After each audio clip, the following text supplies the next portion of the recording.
Father in heaven, thank you for this new day. Thank you that we can come together and study these things. I pray, Lord, that we'll find a firm platform beneath our feet, that we'll understand the movement that we're in, the messages that we're required to accept at this time.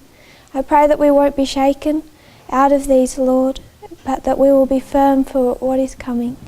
I pray, Lord, that you'll grant us an understanding and a wisdom when it comes to these matters. In Jesus' name I pray. Amen. Amen.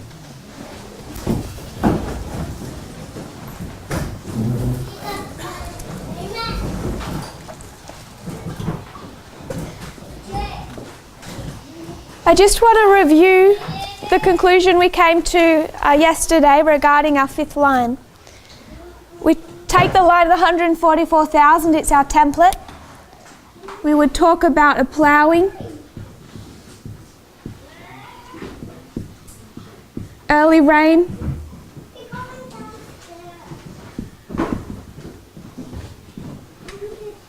latter rain, harvest. That's our template. We bring it down to the reform line of the priests, and what I've done is instead of moving it across, we'll just bring it underneath. This is the way some people like to draw their reform lines in different ways depending on how it's easier for it to stay in your mind. So the priests, 1989, 9/11, 2014, 2018, 2019, Panium. And remember what we started by trying to understand. We have Raphia, Panium, Sunday law. And when we call Raphia midnight and Panium midnight cry, who's being cried to? Who's that message for? We come to the Levites and we move it one across. 9/11, 2014, 2019.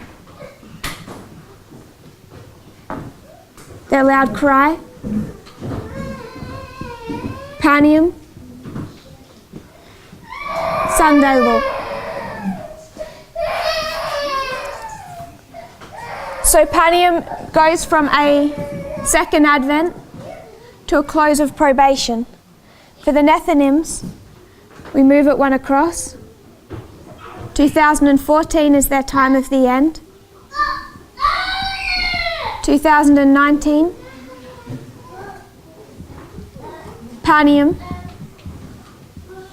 there'll be a loud cry. Sunday law, close of probation. So Panium can be a second advent, close of probation, or Sunday law. But whenever we come to a midnight cry or a loud cry, it's this smaller waymark in between that leads to a close of probation. Can we see that? So when we see Panium as a midnight cry, this was the line that we did with Acts 27 and the ship. And when we looked at the ship, the first line began in 1989, but if we see the whole story of that ship, where does it begin? 1798. And none of these lines begin in 1798. When we came to a story from 1798 that's about this ship, what did the ship represent?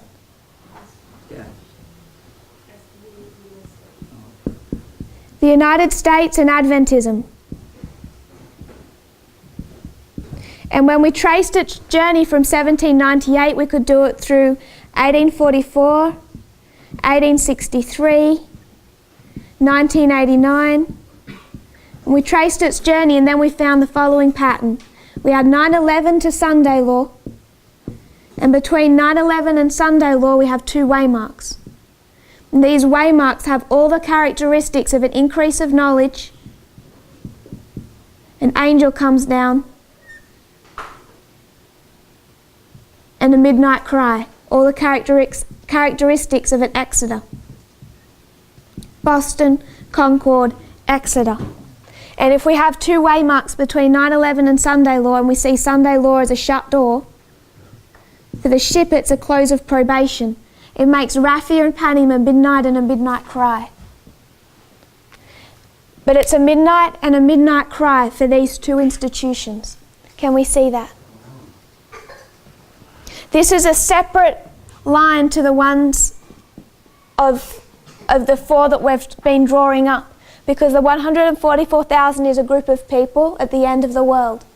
The priests are a group of people at the end of the world, as are the Levites and the Nethinims. These four are all about the experiences of different groups of people that are being called and chosen.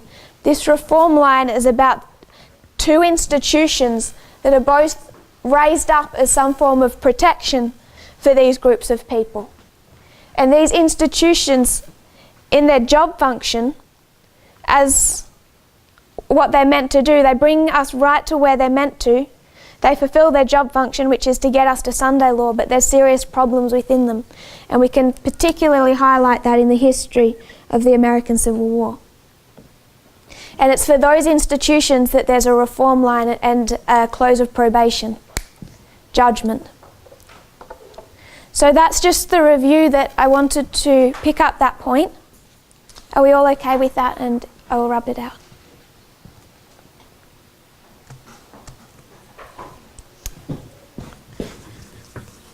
When it comes to a camp meeting, it really becomes impossible to share the information in a proper kind of systematic fashion and cover it adequately. So it becomes a hard decision to know what to cover and what not to cover. What I'm hoping to do at camp meetings is not so much give the material and repeat what was done in Arkansas. I'm hoping that people have followed past Arkansas.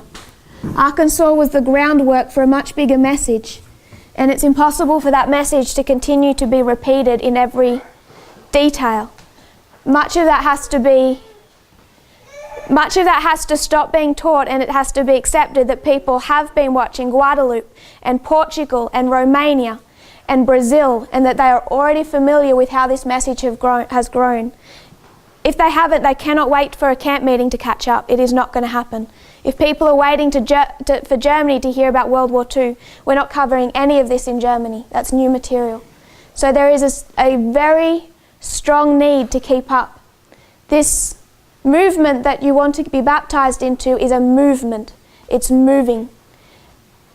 It can move at the pace of the slowest, but if the slowest is willfully not following, they are left behind. That becomes an act of choice. And if you follow the teachers and the leaders that I'm seeing in this movement, many of them are becoming tired. Yeah. They cannot do the work of educating every person when there's everything that's already done with camp meetings and schools and YouTube. Everything's already out there. That's an individual work people have to choose to do. So there is a great deal of material that cannot be retaught here. It's already out in the public record, and that becomes a personal choice whether or not people want to access that. So I'm going to skip large parts of information, and I'll try to tell you when I am doing that, so that you can, if you want to fill in those gaps, go back to one of those previous presentations. I want us to consider the reform line of Christ. You can do all kinds of applications with this reform line. I want you to consider the following. If we were to see the reform line of Christ, it begins at his birth.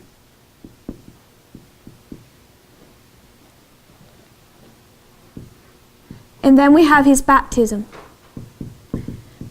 You can go to the story of Acts 27 and you can see its overall structure of that second ship based on how you're placing three groups of people. The message moves in three distinct phases. So when you come to the reform line of Christ, first of all, you have Christ and the disciples.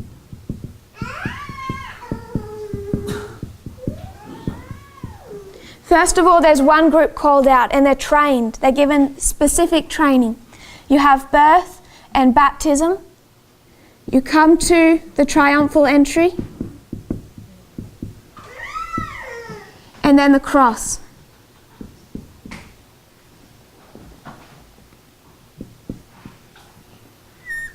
I want to suggest that's all the first group of people.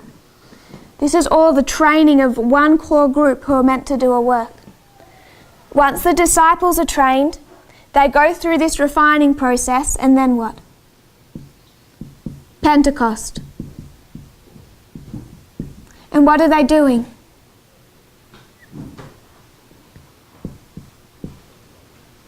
Who are they taking the message to? The Gentiles? No, it's back to the church. They're trained to reach the church. So first one group, and then a second group, till 34 AD, and then what happens? Then they go to a third group. And this is the Gentiles.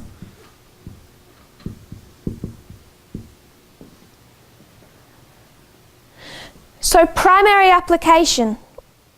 Where's the cross on our reform line?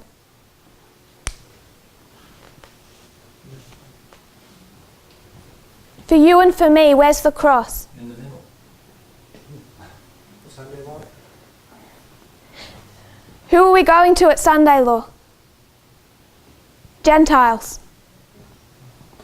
We're not going to the Gentiles here, we're going back to the church.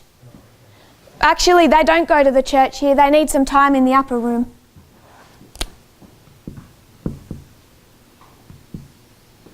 They've got some problems they need to sort out. A bit more training. What's the cross?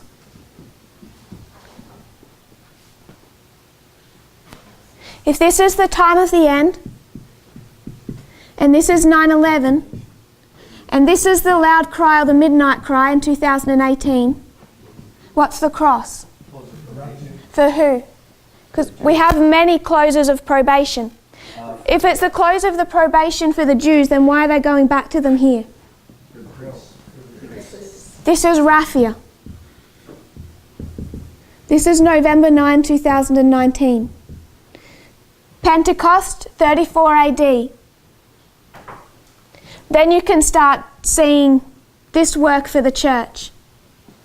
What I want us to see is if we take the whole history of Christ and the disciples of the end of ancient Israel, the cross is Raphia.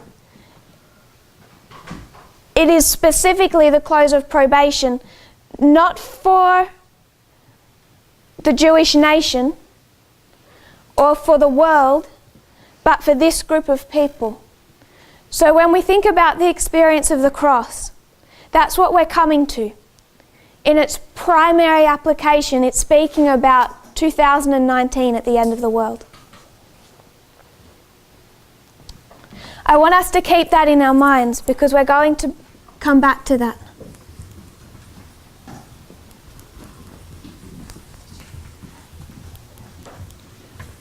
We have to make sure we know where we are in that story. We have to take seriously the history that we're currently walking through. So I don't want to repeat the history of Pyrrhus. We've been repeatedly doing that for the last 8 months. I just want to highlight a couple of points we get from that. We go from Acts 27 to the history of Pyrrhus. And what do we notice about the history of Pyrrhus?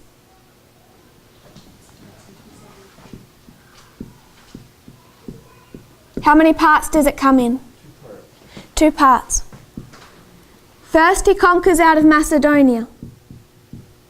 And this is where he tries to establish his empire. How well does that go for him? Badly. And then he tries to establish an empire in Italy.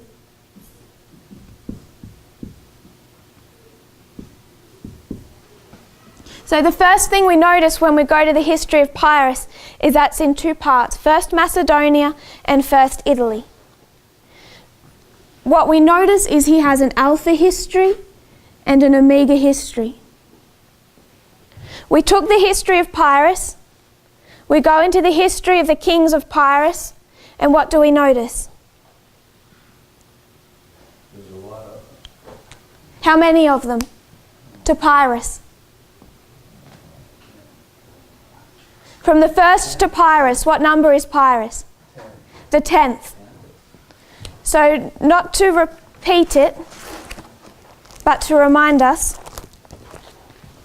we're trying to understand Pyrrhus. Pyrrhus, we can demonstrate, is the king of the south. We go to the leaders of Pyrrhus and we see that of his nation, the first is Admetus.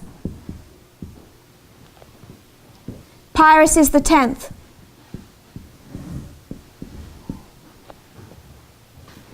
Then we see that there's a period of time where he co-rules, and then he returns. And he represents the king of the south in our day. We took this history, we bring it to another. We see the king of the south in our day is Vladimir Putin. If you go back 10 from Vladimir Putin, who do you come to? Stalin. Putin serves 2 consecutive terms. Under their constitution, cannot run for a third. So what did he do? Co-ruled. That was not hidden. It was wide open that there were 2 leaders of Russia, Medvedev and Putin. They even made it their campaign slogan, "Together we stand." They co-ruled. Medvedev dutifully stood down and Putin came back, facing the largest protest that Russia has had since the fall of the Soviet Union, when he said that he was coming back as president. They knew they had a dictator set up. So we already start to see a repeating pattern. And then we traced Alcides, his father, who falls in a coup. A rival takes the throne before Alcides comes back. Alcides is killed. He's too much weakened by the insurrection caused by his rival. He's weakened and removed, and his brother takes the throne. And what's the problem with his brother Alcides? No self-control. He loses the respect of his people. They depose him and they place Pyrrhus as a young boy, very inexperienced. We take this down to this history and we start filling in this gap, and we identify Gorbachev. Gorbachev was removed in a coup. A rival took the presidency. Gorbachev took it back, but he'd lost so much power in that coup, the Western leaders no longer had any respect for him, and his own people were tired of it. So he resigns. When he steps down, it's the end of the Soviet Union. Boris Yeltsin took power, and what's the problem with Boris Yeltsin? No self-control. And what did that impact? His health. By the time he stepped down, he was also stepping down because of his health. He was a very sick man. And when you have Putin take the presidency, comparatively inexperienced like anyone who'd come before, he'd only been involved in state politics for about 3 years. Local politics a bit longer. If we were to go backwards from Stalin, you see Tsar Nicholas. When Tsar Nicholas is deposed, what ends? The monarchy. And then in comes Lenin. What's Lenin's problem? His health. His health forces him to retire from an active role in the government. Lenin places Stalin. He lives to regret it. Boris Yeltsin resigns because of his health. He placed Vladimir Putin in power. He lived to regret it. Both of them placed dictators. Lenin placed Stalin. Boris Yeltsin placed Vladimir Putin. Both retired from government because of their health failing. When Tsar Nicholas stepped down, he ended the monarchy. When Gorbachev stepped down, he ended the Soviet Union. You can do really neat parallels to see the similarities between Stalin and Putin. This is where you start to see secular authors come in that are ploughing the Nethinims. They're able to identify Trump as Hitler, but they're also saying Vladimir Putin is a repeat of Stalin. And they do that by going right back to his upbringing, how he was brought up, his training, how he thinks, how he rules. Even those that love Stalin and love Vladimir Putin show the similarities between them. So, using this structure that we've done just the basic outline of, we're able to see that Pyrrhus comes in an alpha and omega history. And if Pyrrhus is Putin and Putin is Stalin, then Pyrrhus is also going to tell us both alpha and omega histories. If A equals B and B equals C, then A equals C. So Pyrrhus comes in alpha and omega. Therefore, the King of the South in our time comes in alpha and omega. And we can see that with this model. So if we're going to see an alpha history of the King of the South in our time, it's going to be the history of Stalin and World War II. And our history under Vladimir Putin. So Pyrrhus's history in Macedonia illustrates the history of World War II. And when you line up Pyrrhus's experience in Macedonia, you can see clearly the repeat of the events in World War II, right from the invasion of Poland, the Molotov-Ribbentrop Pact, Operation Barbarossa. Everything here is repeated here. So we know that everything in the history of Italy is repeated in our time with Vladimir Putin.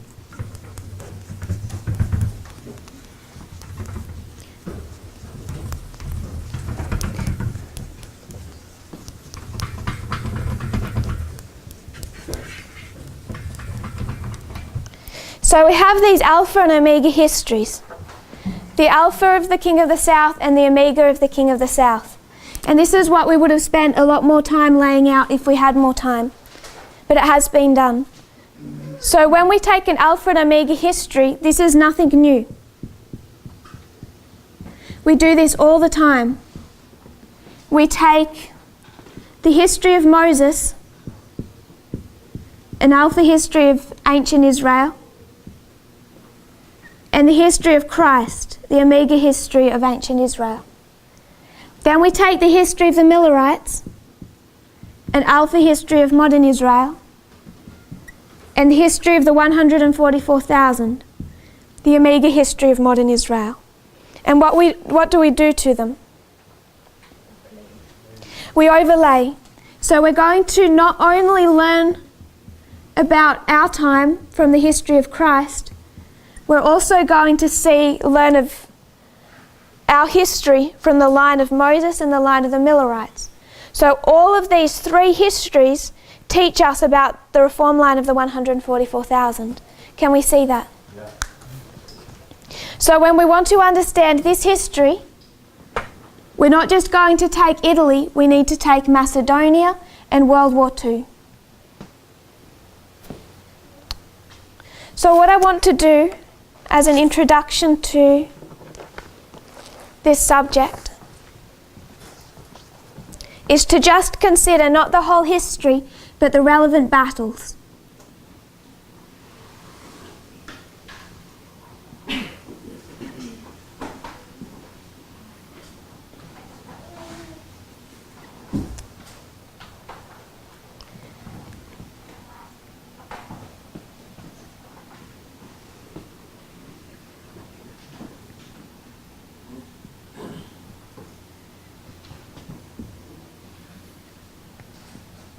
If we were to draw up a chart,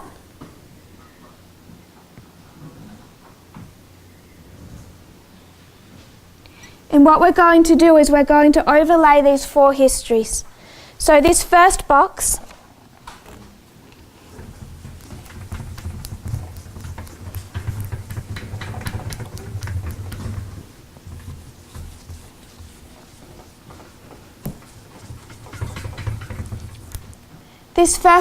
here This is Pyrrhus's Alpha history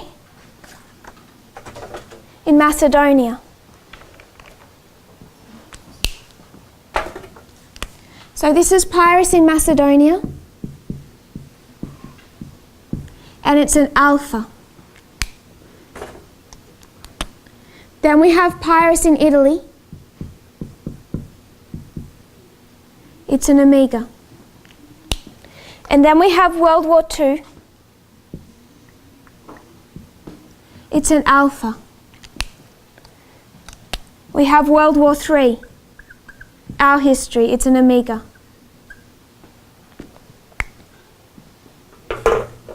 Pyrrhus in Macedonia starts with the Battle of Ipsus. What's particularly unusual about the Battle of Ipsus? What's its special characteristic? Yes? I'm thinking about who's fighting who. Who's friends? There's an alliance.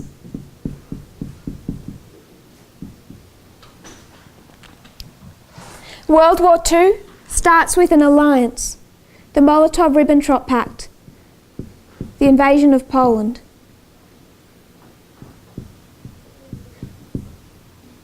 We take that down and we overlay it over 2014. It's not, and here also with Pyrrhus in Italy, you can also see a treaty. It isn't really this first history that I'm wanting to discuss. What I'm wanting us to see is these three battles where there isn't a union between the King of the North and the King of the South. I want us to see them when they're fighting.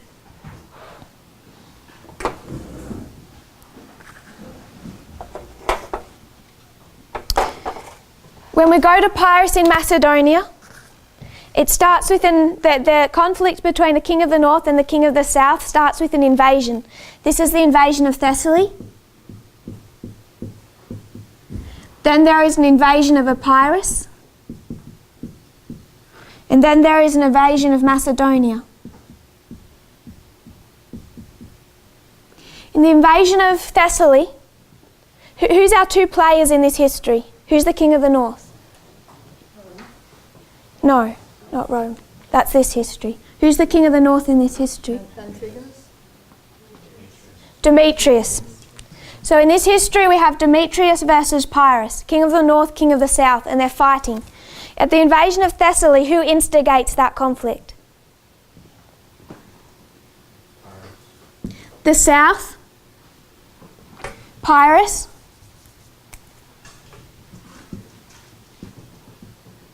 Who wins?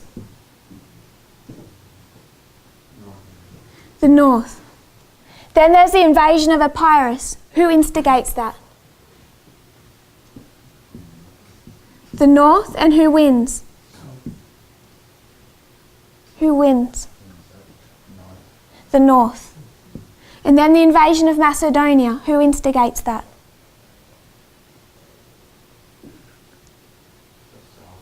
The South. And who wins? The South.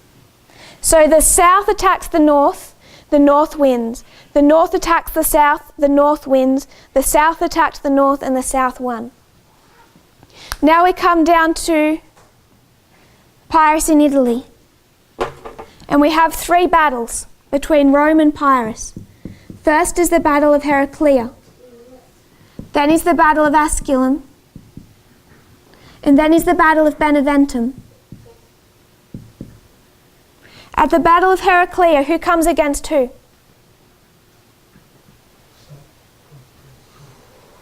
Who came against who? Rome came against Pyrrhus. The North attacked the South, and who won?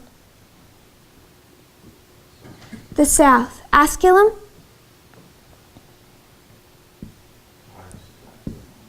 Pyrrhus attacked the North, and who won?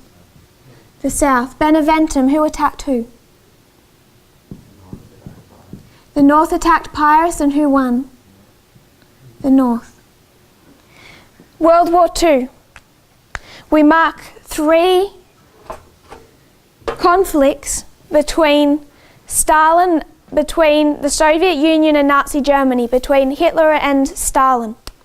The first one was in August of 1940.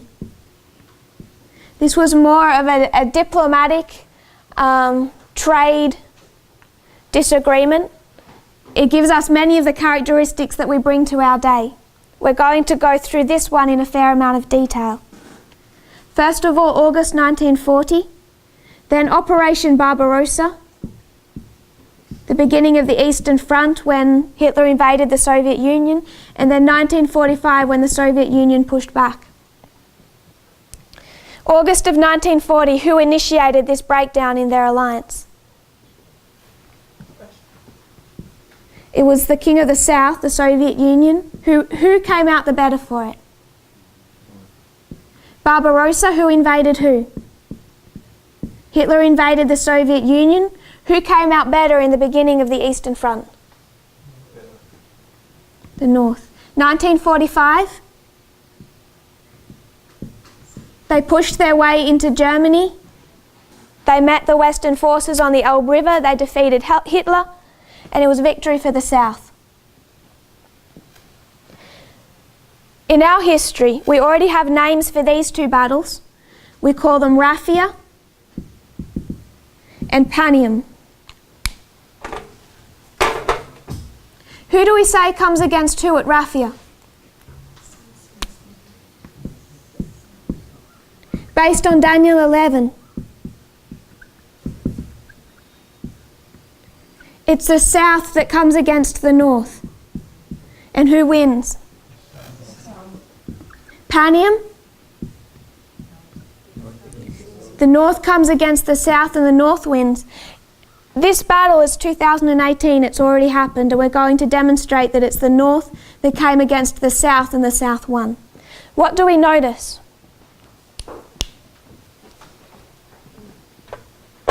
If this is Alpha and Omega, what do we notice? Are they the same? So for our Alpha history, we have the South come against the North and the North wins. The North comes against the South and the North wins. The South comes against the North and the South wins. That's an Alpha history. When we come down to an Omega history, we see that the North comes against the South and the South wins. The South comes against the North and the South wins. The North comes against the South and the North wins. So from the perspective of the King of the North, what is an Alpha history? How successful is an Alpha history for the King of the North? It's unsuccessful. For the King of the North, this is failure. And for an Omega? Success. So who's the King of the North in the history of World War II? Germany, Hitler. And how did that go for him? It's failure. For our history, we know it is the success of the King of the North. An Alpha history is only an Alpha because it's failure. If an Alpha history succeeded, there would be no need for a second attempt. It applies just as much when we apply it to Israel. If Israel had have done the right thing under Moses, would they have had the reform line of Christ? Would they have had to go through all the captivities and the suffering and the hundreds of years? If the Millerites had have been faithful in their history and not gone into Laodicea, would we have a history of the 144,000? No. It's specifically because this ends in disappointment and because there's failure that Christ did not come back in their time. And you can demonstrate that from the writings of Ellen White. She's very, very clear that Christ should have returned before 1888. And then he should have returned again in 1888 history. But he didn't. Because that history was not successful, there has to be a period of time, a period of captivity, and an Omega. So it's the exact same principle. While we learn from an alpha history, from a history of failure, there are differences. And we can see that when we go to the external and the battles. We can take 1945 and learn a great deal about Panium. And we can take August 1940 and it teaches us all about what happened in 2018. What we can't do is just drop everything straight down and take all of that box into 2018 without noticing a pattern, that there's differences. And it's the exact same thing when we take Millerite history and apply it to the line of the 144,000. I want to rub this out, if you don't mind. Actually, I might leave that part on the right side.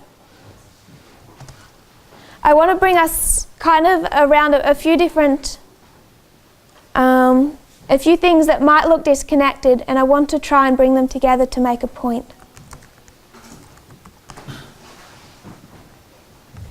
I told you before that there's two ways to get to a study of the King of the South. We can do it through Acts 27 and go to 273 BC and start tracing these histories of Pyrrhus.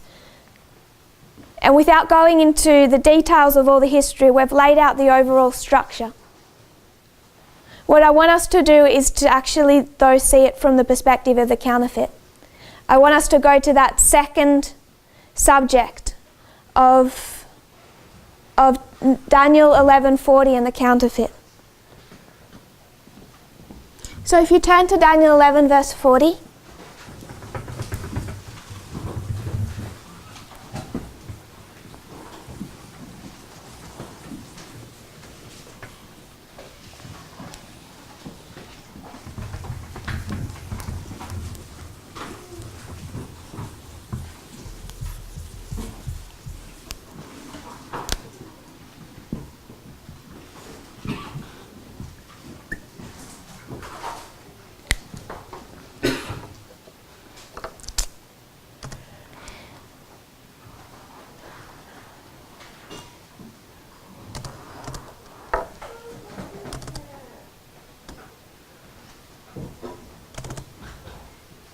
We'll read Daniel 11 verse 40.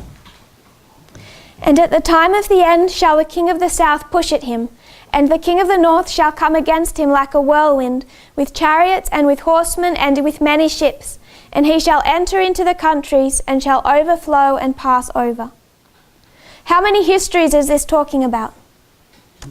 Two. So when we have two things, what can we do to them? Compare and contrast. So we can take the first bit of Daniel 11 verse 40 and compare it to the second part of Daniel 11 verse 40. The first part is what history? It's the time of the end. It's 1798. So at 1798, it's the end of what time period? There's been 1260 years of papal persecution, and there's been an ongoing war between the King of the North and the King of the South. This is the history of the French Revolution. If you want to mark a specific battle between France and the papacy, it would be 1796. That's when the papal troops are defeated by Napoleon. So there is an ongoing struggle, a war, and even a battle in this history between France and the papacy. It all culminates in 1798. I want us to see there's this ongoing war. And then in 1798, what happens? Internally, if we were to just consider the internal, it's the time of the end. There's an increase of knowledge. The book of Daniel is unsealed. Napoleon captures the Pope.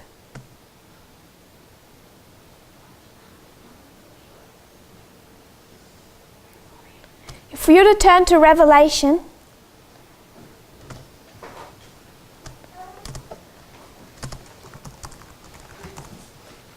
Revelation 13:10.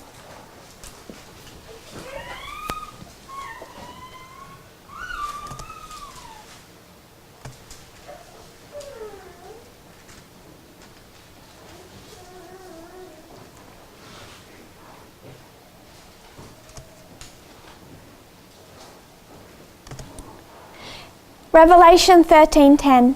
He that leadeth into captivity shall go into captivity.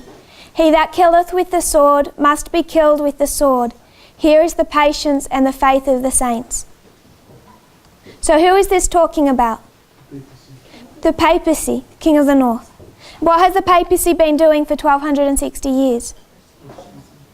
He's been leading God's people into captivity. Because he led them into captivity, what has to happen to him? He has to go into captivity. What has he been doing to them for 1260 years? Killing them with the sword. So what has to happen to the papacy? He has to die by the sword. That becomes an important point. So we'll go to an Ellen White quote.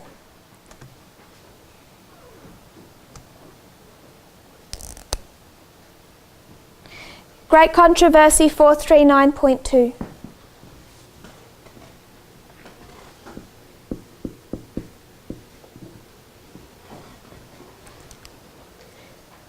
Power was given unto him to continue 40 and 2 months. And, says the prophet, I saw one of his heads as it was wounded to death. And again, he that leadeth into captivity shall go into captivity. He that killeth with the sword must be killed with the sword. The 40 and 2 months are the same as the time and times and the dividing of time, 3.5 years or 1260 days, the time during which the papal power was to oppress God's people.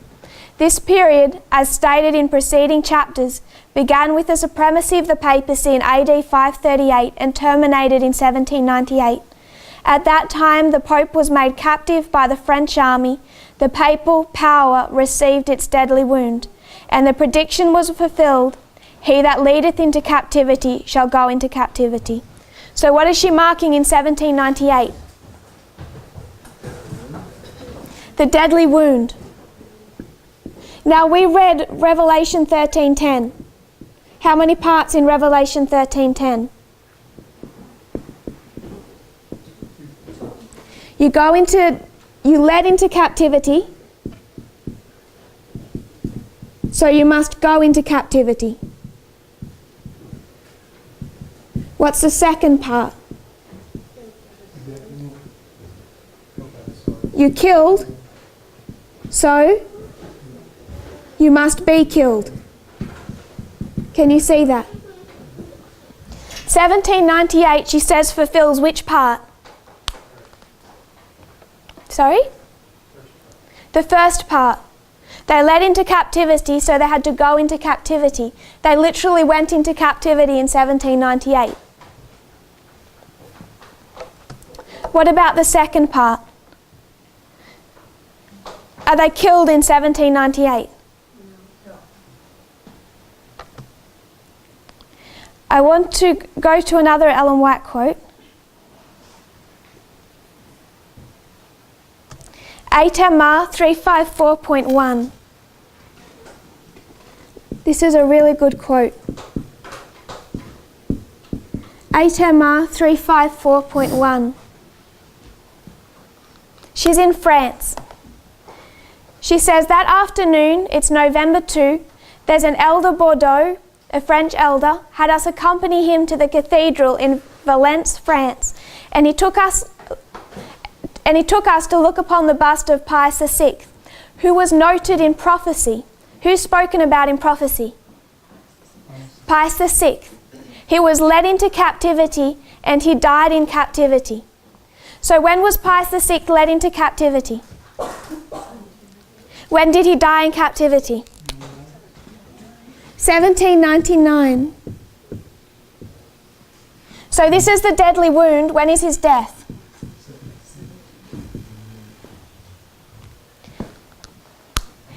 Here was the one marked in history who received the deadly wound. His heart is encased in the marble monument beneath where the bust is located.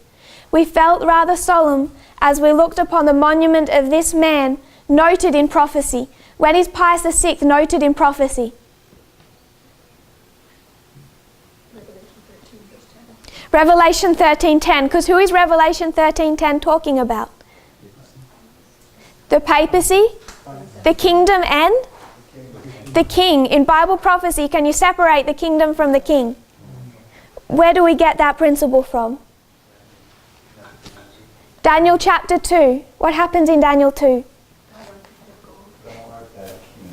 Daniel shows to Nebuchadnezzar the statue. He shows him the head of gold, and he says, this is Babylon, and Medo Persia and Greece and Rome. But he also says that head of gold, it's not just Babylon, it's Nebuchadnezzar himself. It shows us that in prophecy, it gives us an important principle that you cannot separate a king from a kingdom, which is why we can take Pyrrhus and see that he isn't just one man. He isn't just Vladimir Putin, he's the king of the south in two histories. Because Pyrrhus doesn't just represent a man, a king, he represents a kingdom. And it's the same principle here. Pius VI doesn't just, the verse doesn't just represent the papacy, it also represents the king. So, 1798, this part is fulfilled.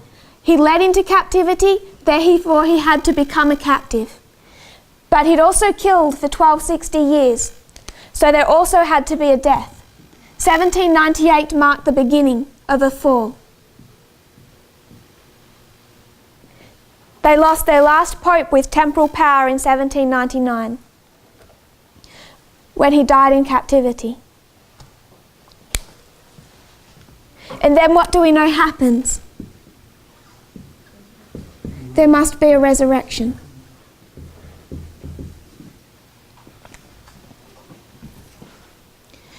So 1798, she says it fulfills part A. It fulfills the captivity. She doesn't say that 1798 fulfilled part B. That part of the fulfillment is with the death of the Pope. So if this is the structure for part A of Daniel 11 verse 40, what's the structure for part B? It has to follow the same pattern. 1989 is the end of a period of time. From 1863, it's a 126. This is a 1260. This is a 126. Has there been an ongoing war between the North and the South? What war is that? The Cold War. So you have the King of the North versus the King of the South. There's been an ongoing war. You come to 1989, it's the time of the end, and there's an increase of knowledge. But what is 1989 for the King of the South? Who is the King of the South? The Soviet Union. Does the Soviet Union end with the fall of the Berlin Wall? No. What does that do to the Soviet Union? It cripples it. It's a deadly wound that it's never able to recover from, and it marks the beginning of its fall. And it falls progressively until 1991 and its death.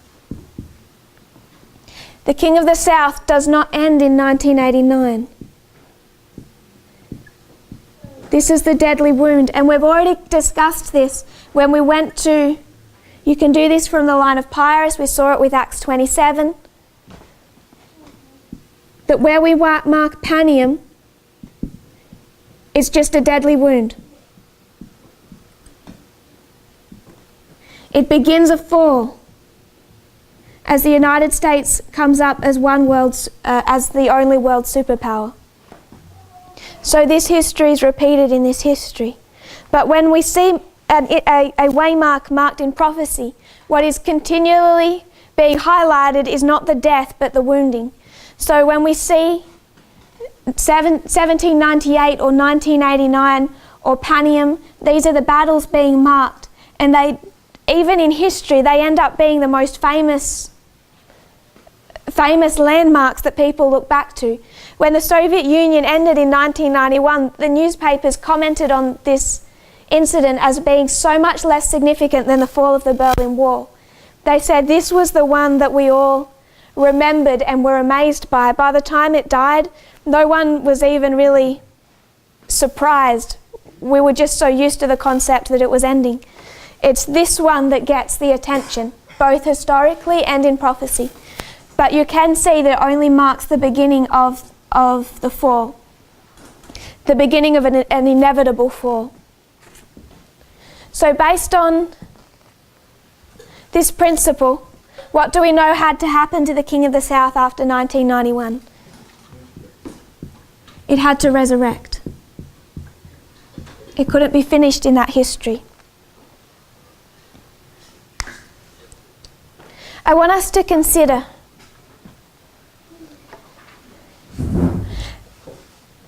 the king of the south received a deadly wound and it died. So we've compared and contrasted, we've used the rules of parable teaching to compare the king of the north and the king of the south. But what about captivity? How do we treat captivity? Why does a power go into captivity? It's disobedient.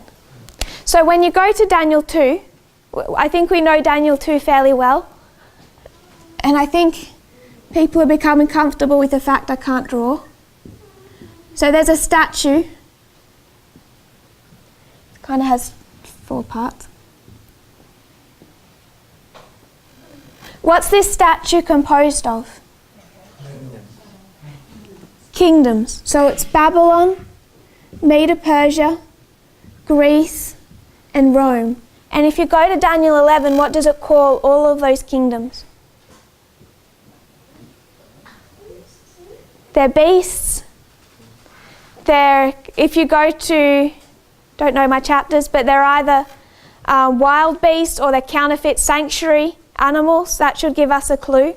If they're counterfeit sanctuary animals, what are they counterfeiting? But when you go to Daniel 11, what does it call all these kingdoms? It gives one name to all of them.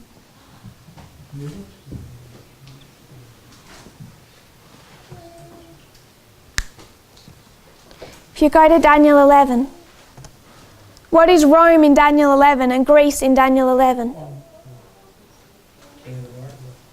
King of the north. Are we okay with that? That Babylon was the king of the north, Medo-Persia took over and became the king of the north, then Alexander and Greece became king of the north, and then Rome became king of the north. So this statue is composed of the king of the north. And it's being compared and contrasted, lined up with another structure. And what is this structure? It's the mountain and the stone. If this is a counterfeit, because it is illustrated by counterfeit sanctuary animals, what's it counterfeiting? Who's the true king of the north? Christ. Why does Satan want to be the king of the north?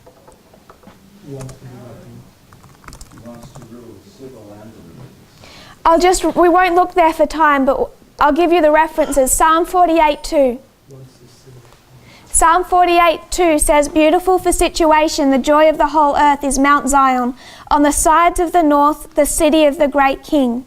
The city of God is described as being on the side of the north. Isaiah 14:13. Isaiah 14:13 says of Satan, "For thou hast said in thine heart, I will ascend into heaven. I will exalt my throne above the stars of God. I will sit also upon the mount of the congregation in the sides of the north." So when Satan wants to create this king of the north, what he's wanting to do is counterfeit God, because he sees that God is the true king of the north. So if this is the king of the north and this is the king of the north, where is the king of the south? Who's the boss of this? This is Satan. Who's the boss of this? So where's the king of the south fit into this picture? Where does Islam fit into this picture?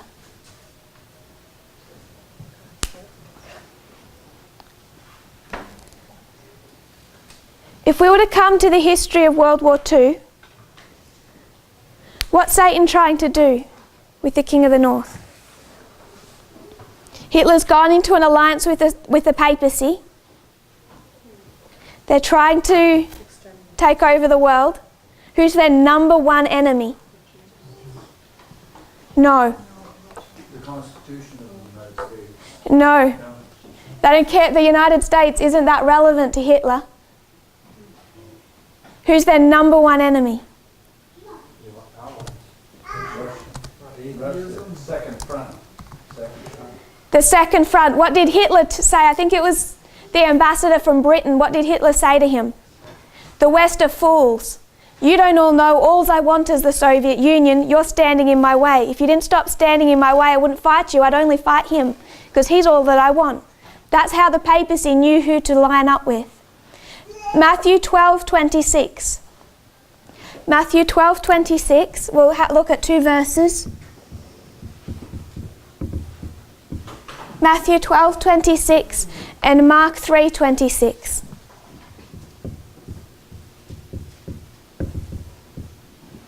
Matthew 12:26.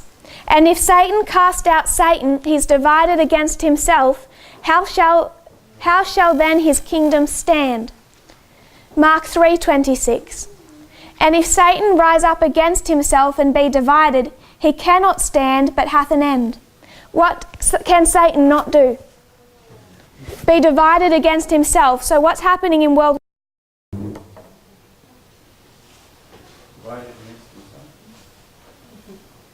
Is he?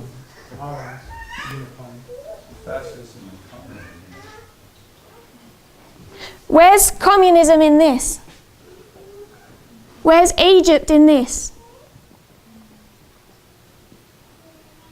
It's not there. There is no king of the south in this statue because the king of the south is not part of Satan's kingdom. The king of the south has no boss. Atheistic France in the French Revolution, who did they fight against? And just the papacy? They fought against the papacy and against God. They make no distinction. They're in complete rebellion to both. So when you come to the history of World War II, who's Hitler's number one enemy? Russia, Stalin, the king of the south. And Satan has not created a kingdom that's divided against himself. He knows, Christ has told him what he already knows. He cannot afford to do that. He cannot set up two kingdoms that are completely opposed to one another and expect to establish himself. So when we come to this statue, this King of the North statue, they come under a boss. That's Satan. When we come to the mountain or God's kingdom, it's also represented by the King of the North. They come under a boss. This is God's kingdom. You do not find the King of the South in the statue. Are we all okay with that?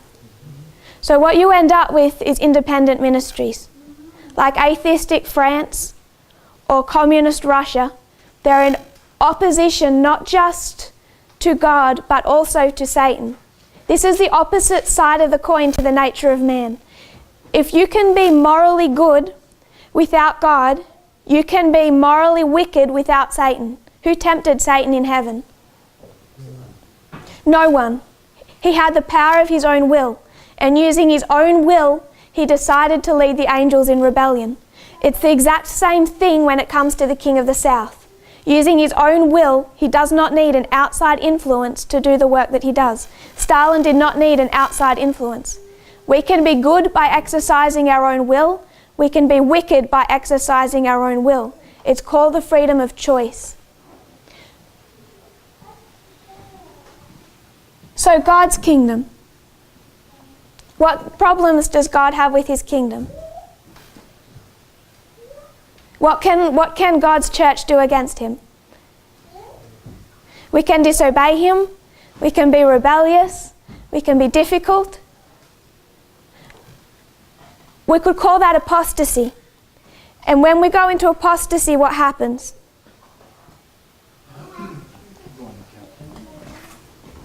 You go into captivity. This is what I want us to consider. We can compare and contrast the King of the North and the King of the South when we're talking about a deadly wound and a death. But when we're talking about captivity, it's punishment for apostasy. The King of the South cannot go into captivity. There is no story where the King of the South goes into captivity as a punishment for apostasy. So if we were to talk about God's kingdom, they go into apostasy.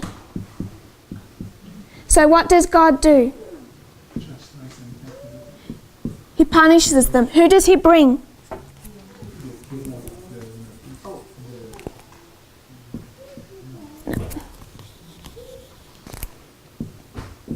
They go into apostasy. This brings about a captivity. Who does God bring against them? All the kings of the north. There's a verse for that. We'll look up that verse. I'll just give you the reference.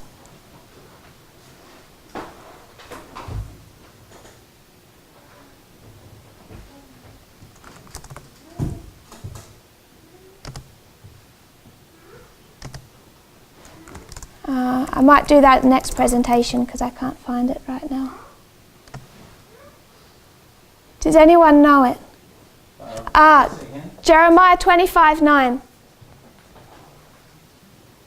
Jeremiah 25:9 says, "Behold, I will send and take all of the families of the north, saith the Lord, and Nebuchadnezzar, the king of Babylon, my servant, and will bring them against this land and against all the inhabitants thereof, and against all these nations round about, and will utterly destroy them." So God, does Babylon become part of God's kingdom? No. But God calls Babylon his servant, Nebuchadnezzar his servant. So he uses it. He uses something that is outside his own kingdom.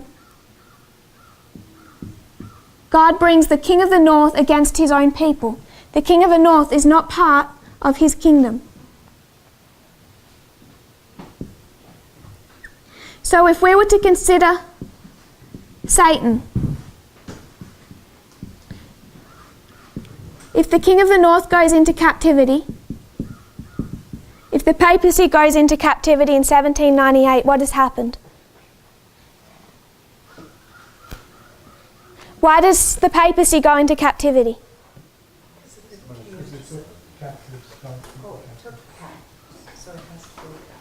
Keep with our parable. Why do they go into captivity? Keep with the parable. Disobedience. Who said that? Disobedience. Apostasy. You go into captivity as a punishment for apostasy. When did the papacy go into apostasy against their boss?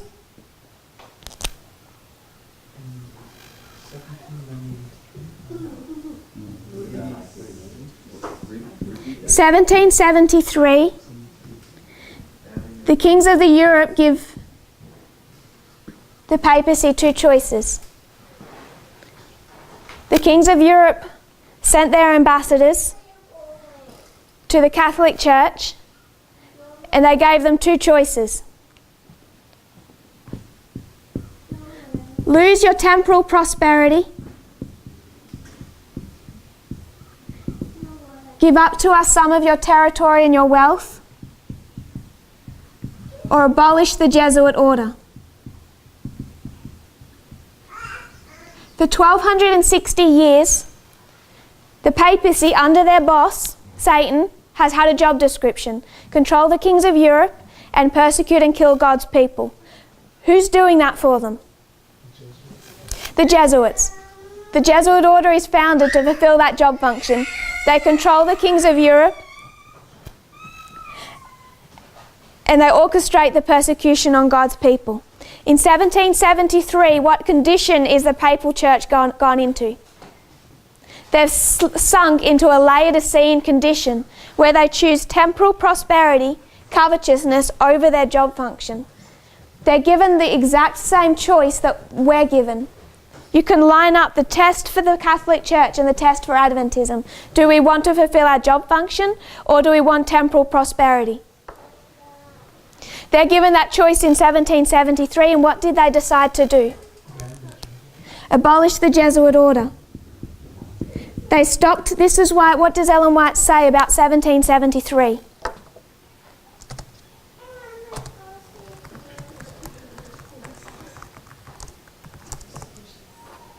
She says 25 years before 1798, persecution almost wholly ceased. Why did persecution almost wholly cease 25 years before 1798? That takes you to 1773 and the abolishing of the Jesuit order. That's why the persecution of God's people ceased. It's when the Catholic Church stopped fulfilling their job function. And when they stopped fulfilling their job function, who are they in rebellion to? Their boss. So what's going to happen to them? Who is he going to bring? Did God bring his own people against Israel? No, they're a separate entity, but he uses them. Does Satan bring his own people against Babylon? No, he brings the king of the south because he uses them, but they are not his people. So when we tell the story of deadly wound and death, we can compare and contrast the king of the north and the king of the south.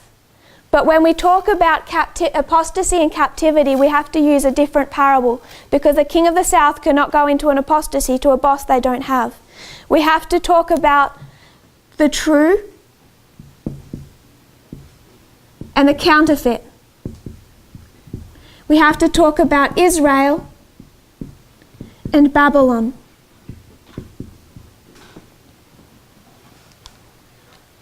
So Israel went into captivity for how many years? Let's call this 538. How many years did they go into captivity for? 1260 years until 1798. And they come up as modern Israel. We're okay with that. They come up as modern Israel. So Babylon, 1798, they go into captivity. They're going to resurrect. And they're going to come up as modern Babylon. Are we all okay with that? We're okay.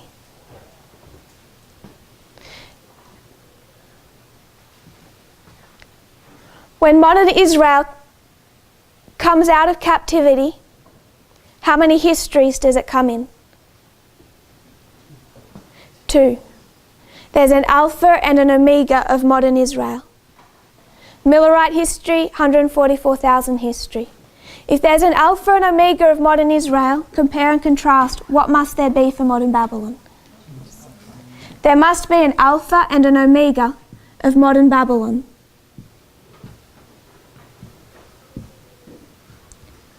So after 1798, after the captivity of the papacy, when they come back into history, you must see them in 2 parts. You must see them in an Alpha and an Omega. What brings modern Israel out of captivity in 1798? After the deadly wound and then the death, what brings prophecy? What type of prophecy? I'm looking for a specific phrase that we've been largely led by in this movement.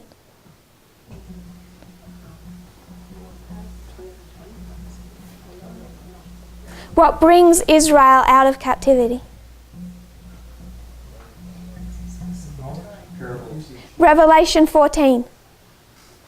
What's a neat phrase that we use for that? A 3-step prophetic testing message. What brings us out is a 3-step prophetic testing message. And that 3-step message is what? What's the first one? Fear God. Give glory. Because judgment is coming. The king of the north is a counterfeit of the king of the north. What brings modern Babylon out of captivity?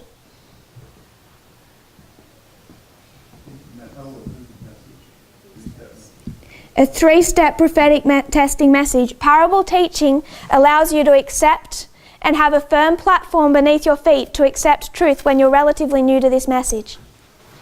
You can see just through parable teaching You can see the resurrection of the King of the South, the fact that it comes back after 1991, the compare and the contrast. You can also see the importance of the World War II history. When does Babylon get their 3-step prophetic testing message? Fatima. The 3 secrets of Fatima. And what are they? What's the first secret the children are given? The first thing that they see is the ground open up, and they're given a vision of an eternally burning hell, and they're terrified. They're around 7, 8, 10 years old. Fear Satan. What's the third? They're shown a vision of the Catholic clergy, from the Pope down to the cardinals and the bishops and the lay people, led up a mountain and then assassinated. What is that? They understood it as a message of judgment. How do you give Satan glory? What are they asked to do? Consecrate Russia, the King of the South. If you were to go to Revelation, it says that before the birth of Christ, the dragon was, what was the dragon ready to do? Devour the child. Before its birth, it's already positioning itself to devour the child as soon as it's born. What history is this? What year? 1917. What's happening in Russia in 1917? The Bolshevik Revolution. The revolution starts in March. The Bolsheviks don't take power until November. This happens it begins about March and ends in October. Before the Bolsheviks and Lenin have even taken control of Russia, the dragon is already ready to devour the child before it's born. It's repeating history. They have a 3-step prophetic testing message designed to bring them out of a state of captivity. Why does this 3-step prophetic testing message, giving them their job function, not go to Rome and the leadership of the Catholic Church? Why doesn't it go to the Pope and the Vatican? They didn't bring all the people together at the right time. No, I'm not going that far ahead. They hadn't accepted it. But why hasn't the message itself gone to Rome? Because they're in apostasy to their boss. And when you're in apostasy to your boss, what does God do? He bypasses the leadership and he finds someone else. Whether it's the shepherds on the hill, or it's William Miller, or it's John the Baptist, or it's Elder Jeff, he's going to find someone else. So for the counterfeit, when he has to bring his church out of a state of captivity, he finds he cannot go to the leadership. Their morality doesn't matter. You can be a good person or a bad person and decide that I would rather sit in my golden palace than do anyone's will, whether that's God's will or Satan's will. So he finds 3 children. Millerite history, how many people were given visions? 3. How many went through? 1. 3 children are given visions. 2 died in 1919, 1920. 1 goes through and she's a prophet for the Catholic Church for the next about 80 years. We're going to come back and look at the history of 1917 and what the Alpha and Omega can teach us. If you'll kneel with me in prayer.